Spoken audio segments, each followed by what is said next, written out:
Jimmy Page's journey to becoming one of rock music's most influential guitarists did not begin with sold-out arenas or legendary albums. It started in an ordinary neighborhood in England, where a young boy unexpectedly discovered an old guitar that would change the course of his life forever. Born in 1944 in West London, Page spent his early childhood like many others.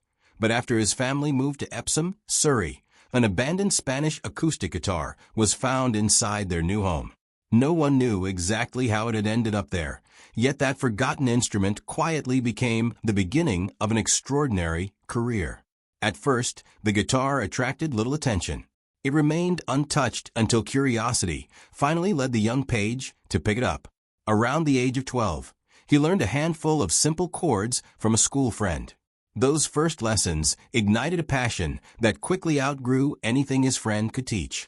Instead of taking formal lessons, Page developed his skills by listening carefully to records, replaying songs repeatedly, and teaching himself to reproduce every note by ear. That habit of self-learning helped him develop a unique musical style that would later distinguish him from nearly every guitarist of his generation. Interestingly, Page never claimed that he began playing because he dreamed of becoming famous. In later interviews, he admitted that boredom was one of the main reasons he first reached for the guitar. What began as a way to pass time soon turned into an obsession. He practiced whenever he had the chance, even carrying his guitar to school whenever possible. Music became his entire focus, while academic subjects gradually lost their importance.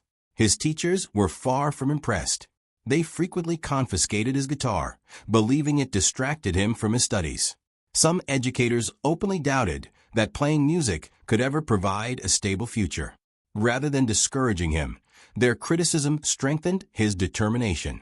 Page completed only the minimum education required before leaving school at the earliest legal age, convinced that music was the path he wanted to follow. Looking back, history would prove that his confidence in himself was justified. Not long after leaving school, opportunity arrived much sooner than anyone expected. Singer Neil Christian invited the teenage guitarist to join his touring band, the Crusaders. For someone barely old enough to leave school, the chance to perform professionally seemed like a dream come true. Life on the road promised excitement, new audiences, and valuable experience. The reality, however, proved far more demanding. Endless travel, cramped transportation, irregular meals, and exhausting performance schedules placed enormous pressure on the young musician. After spending nearly 2 years touring, Page's health deteriorated significantly. A serious case of glandular fever eventually forced him to leave the band and return home. At the time, it felt like a heartbreaking setback, but in hindsight it became one of the most important turning points of his career. Unable to continue touring, he redirected his energy toward London's rapidly expanding recording industry. The British music scene of the early 1960s was booming, and talented session musicians were in constant demand. Page quickly established himself as one of the city's most dependable guitarists. Because another respected guitarist, Big Jim Sullivan, was already well known in recording circles, the younger musician earned the nickname Little Jim to avoid confusion. Producers admired his speed, precision, and ability to adapt to virtually any musical style. Before long, he was recording with many of Britain's biggest artists, contributing guitar parts behind the scenes while remaining largely unknown to the general public. Although audiences rarely recognized his name, musicians throughout the industry knew exactly who he was. His guitar could be heard on recordings by numerous successful performers, and his reputation continued growing with every studio session. Among the memorable projects from this period was his work on the recording of the James Bond theme song Goldfinger, a session Page later described as one of his favorite experiences before achieving worldwide fame. These opportunities allowed him to sharpen both his technical ability and his understanding of professional music production. Not every recording session was creatively rewarding. Many commercial assignments required musicians to perform repetitive material with little artistic freedom. At the height of his session career, Page often worked multiple recording sessions every single day, repeating similar guitar parts from morning until evening. The relentless schedule brought financial security and professional respect, but it also left him creatively unfulfilled. Despite becoming one of Britain's busiest session guitarists, he increasingly felt that he was helping build other artists' careers while setting aside his own ambitions. Eventually, he realized something had to change. Accepting endless studio work was no longer enough for someone who wanted to create original music. In 1966, after declining previous invitations, Page finally agreed to join the Yardbirds, one of Britain's most respected rock bands. The group already had an impressive reputation and had previously featured celebrated guitarists, making it an ideal place for Page to explore his own musical ideas. For a brief period, he even performed alongside Jeff Beck, creating one of the most remarkable dual guitar lineups in British rock history. Around the same time, discussions about forming an entirely new band began circulating among several prominent musicians. Although those early plans never fully materialized, one humorous conversation unexpectedly produced a name that would soon become legendary. The phrase Led Zeppelin emerged from a joke suggesting the project would crash like a lead balloon. The spelling was later adjusted to prevent people from mispronouncing the word lead, giving birth to one of the most recognizable names in rock history. By 1968, the Yardbirds had effectively come to an end, leaving Jimmy Page determined to build something entirely new. To fulfill the band's remaining concert commitments, he assembled a fresh lineup that included bassist John Paul Jones, vocalist Robert Plant, and drummer John Bonham. Performing temporarily under the name the New Yardbirds, the musicians immediately recognized a rare chemistry between them. Their performances demonstrated remarkable musical compatibility, convincing Page that he had found the foundation for an extraordinary band. Confident in the group's potential, Page personally financed their first recording sessions using money he had earned during years of studio work. Working efficiently, the band completed its debut album in an astonishingly short period. The finished recordings impressed executives at Atlantic Records, who offered the newly formed Led Zeppelin one of the most generous recording agreements of its era. Beyond the substantial financial investment, the contract granted the band an unusual level of artistic freedom, allowing them to maintain creative control over their music, album artwork, and future direction. It was a remarkable vote of confidence for a group that had barely begun its journey, setting the stage for one of the most influential careers in the history of rock music. Signing with Atlantic Records marked the beginning of a remarkable new chapter, but success was far from guaranteed. Although the band now had financial backing and creative freedom, they still faced the challenge of proving themselves in an industry crowded with established names. Unlike many new artists who relied heavily on producers and record executives, Jimmy Page believed the group should control every aspect of its sound. He insisted that the band's identity would be built through artistic independence rather than commercial compromise, a philosophy that would shape Led Zeppelin's entire career. When the band's debut album was released in early 1969, listeners immediately realized they were hearing something different. The record blended powerful blues influences with hard rock, folk traditions, and experimental arrangements in a way few bands had attempted before. Critics were initially divided, with some questioning the album's aggressive sound, but audiences reacted very differently. Fans embraced the group's energy, technical brilliance, and emotional intensity, helping the album gain momentum around the world. The commercial success confirmed that Led Zeppelin was not simply another British rock band. It was the beginning of a musical revolution. Jimmy Page's role extended well beyond playing guitar. He carefully supervised recording sessions, explored innovative microphone techniques, and experimented with layered guitar arrangements that created a larger-than-life sound. Rather than relying on expensive studio effects, he often achieved depth through creative recording methods and careful production decisions. His attention to detail became one of the defining characteristics of the band's recordings, influencing countless producers and musicians for decades to come. As Led Zeppelin toured across Britain and North America, their reputation grew rapidly. Audiences were captivated by the chemistry between the four musicians. Robert Plant's soaring vocals, John Paul Jones' versatile musicianship, John Bonham's explosive drumming, and Jimmy Page's electrifying guitar work combined to create performances unlike anything rock fans had previously experienced. concerts quickly became major events, with extended improvisations allowing each member to showcase extraordinary talent while maintaining the band's powerful collective sound. One of Page's greatest strengths was his refusal to repeat himself. Each album introduced fresh musical ideas while maintaining the unmistakable identity of Led Zeppelin. Instead of following popular trends, the band constantly experimented with different genres, incorporating acoustic instruments, international influences, and complex arrangements into their music. This willingness to evolve helped them remain unpredictable and kept listeners eager for every new release. As Led Zeppelin's popularity continued to soar, their visual identity became almost as influential as their music. Jimmy Page's famous dragon-embroidered stage suit became one of rock's most recognizable costumes, symbolizing the band's larger-than-life presence. Their dramatic fashion choices, combined with their thunderous performances, helped define the look of hard rock throughout the 1970s and later inspired many artists associated with the glam metal movement of the 1980s. Even despite their enormous popularity, the members of Led Zeppelin rarely sought publicity through television appearances or frequent interviews. Jimmy Page believed the music itself should remain the primary focus rather than celebrity culture. This decision added an element of mystery to the band, making fans even more fascinated by their work. Their albums consistently sold in massive numbers, and concert tickets became increasingly difficult to obtain as demand continued to rise. By the early 1970s, Led Zeppelin had become one of the biggest touring acts in the world.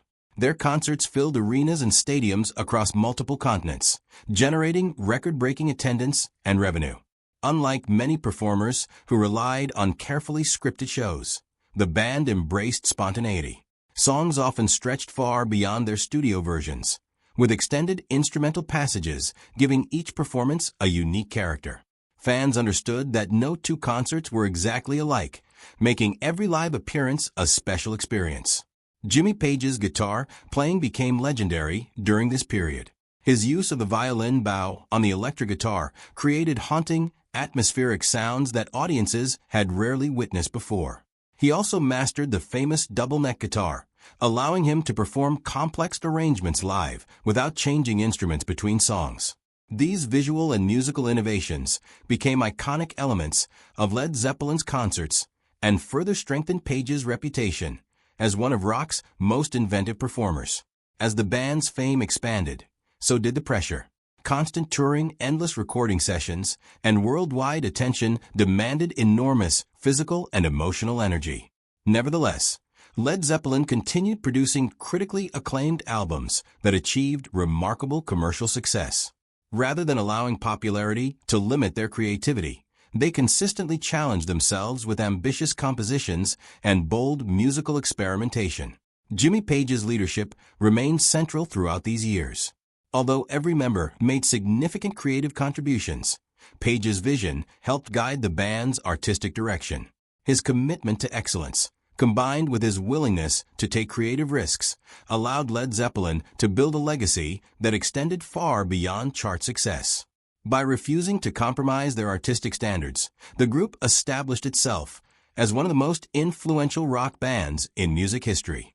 Yet even as Led Zeppelin reached extraordinary heights, Jimmy Page never forgot the unlikely path that had brought him there. The abandoned guitar found in his childhood home, the criticism from teachers, the difficult years of touring, and the demanding life as a session musician had all prepared him for this moment. Every setback had strengthened his determination, proving that perseverance and unwavering belief in one's talent could transform an ordinary beginning into an extraordinary legacy. The band's success also inspired a new generation of musicians who viewed Jimmy Page not only as a virtuoso guitarist, but as a visionary capable of redefining what rock music could become. His influence reached far beyond technical skill, encouraging artists to value originality, creative freedom, and fearless experimentation. Long after the release of Led Zeppelin's earliest recordings, Page's work continued to shape the sound of modern rock, ensuring that his impact would be felt for generations to come. By the dawn of the 1970s, Led Zeppelin had become one of the most powerful forces in rock music, But their remarkable rise was driven by more than extraordinary talent alone. Behind the scenes stood their formidable manager, Peter Grant, whose imposing personality and relentless determination transformed the way major rock bands conducted business. Before entering the music industry, Grant had worked as a wrestler, actor, and nightclub bouncer, experiences that shaped his fearless approach to protecting the band's interests. He challenged dishonest promoters, confronted bootleggers, and demanded fair financial agreements at a time when many artists had little negotiating power. His efforts helped redefine concert contracts, allowing musicians to receive larger shares of ticket revenue and greater control over their careers, setting standards that influenced the music business for decades. Even with Grant's unwavering support, not every obstacle could be avoided. In 1970, Led Zeppelin encountered an unusual legal dispute while preparing to perform in Denmark. Countess Eva von Zeppelin objected to the band using the Zeppelin family name, arguing that it was inappropriate for a loud rock group. To avoid escalating the conflict, the band agreed to perform a concert in Copenhagen under the temporary name The Knobs, a rare moment when one of the world's fastest-rising bands had to perform under an alternate identity. Though the issue was resolved quickly, it became another fascinating chapter in the band's early history. Decades later, traces of Led Zeppelin style could still be seen in musicians who admired their legacy, proving that their influence extended far beyond songwriting and performance. Away from the spotlight, however, the band's reputation became increasingly controversial. Stories of extravagant hotel parties, private jets, excessive drinking, destroyed hotel rooms, and chaotic backstage behavior fueled their growing legend. Whether every story was entirely accurate or not, Led Zeppelin became synonymous with the excesses of rock stardom. One of the most infamous tales involved a bizarre hotel incident that has been repeated for decades in books and documentaries. Because eyewitness accounts differ significantly, many historians consider parts of the story impossible to verify. Regardless of its accuracy, the incident became part of rock mythology and reflected the culture surrounding many successful touring bands of that era. Among the most serious controversies connected to Jimmy Page is his relationship with Lori Mattix, often known as Lori Mattix, during the early 1970s. According to Mattix's later public interviews, she met Page while she was only 14 years old during Led Zeppelin's American tour. She claimed that members of the band's entourage introduced her to Page and that they entered into a relationship, which lasted for more than 2 years. At the time, she described believing she was genuinely in love. However, because she was under the legal age of consent, the relationship has since become one of the darkest and most criticized aspects of Page's personal history. Years later, as society's understanding of power imbalance, consent, and the exploitation of minors evolved, Mattix publicly reflected on those events from a very different perspective. She acknowledged that what once seemed normal within the rock culture of the early 1970s should never be repeated, and expressed that she would not want another young girl to experience what she had gone through. Today, Page's conduct during that period is widely viewed as unacceptable, and the story remains one of the most troubling chapters associated with Led Zeppelin's legacy. While public controversies continued to surround the band, Jimmy Page was also fighting private battles that were becoming increasingly difficult to hide. Looking back years later, he admitted that much of Led Zeppelin's massive 1973 North American tour had become little more than a blur in his memory, a reflection of how deeply substance abuse had begun affecting his life. By 1975, his heroin addiction had become severe and would continue for several years. The consequences gradually appeared in both his health and his performances. His once remarkably consistent guitar playing became less reliable. His physical condition declined noticeably, and he became increasingly isolated from the rest of the band. These personal struggles eventually affected the group's creative process. During the recording sessions for In Through the Outdoor in 1978, Jimmy Page contributed less to songwriting than he had on previous albums. As his addiction worsened, bassist and keyboardist John Paul Jones assumed a much greater role in shaping the music, helping keep the band moving forward despite the growing difficulties behind the scenes. Part 2. By the late 1970s, Jimmy Page had begun taking steps to overcome the addiction that had overshadowed much of his personal and professional life. Although he eventually managed to break free from heroin dependency in the early 1980s, his legal troubles did not disappear overnight. During that period, he faced 2 separate arrests related to drug possession.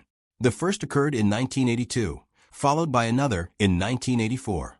Despite the seriousness of the charges, the legal consequences proved relatively limited. One case resulted in a conditional discharge, while the other ended with a financial penalty rather than a lengthy prison sentence. Even so, the incidents further damaged his public image and reflected the difficult period he was struggling to leave behind. While Page battled personal challenges, Led Zeppelin experienced one of the most shocking financial losses in rock history. Near the conclusion of the band's enormously successful 1973 North American tour, a large amount of cash, reported to be around $180,000, vanished from a hotel safety deposit box. At the time, the band had been performing to sold-out arenas across the continent, and the stolen money represented a substantial portion of the tour's earnings.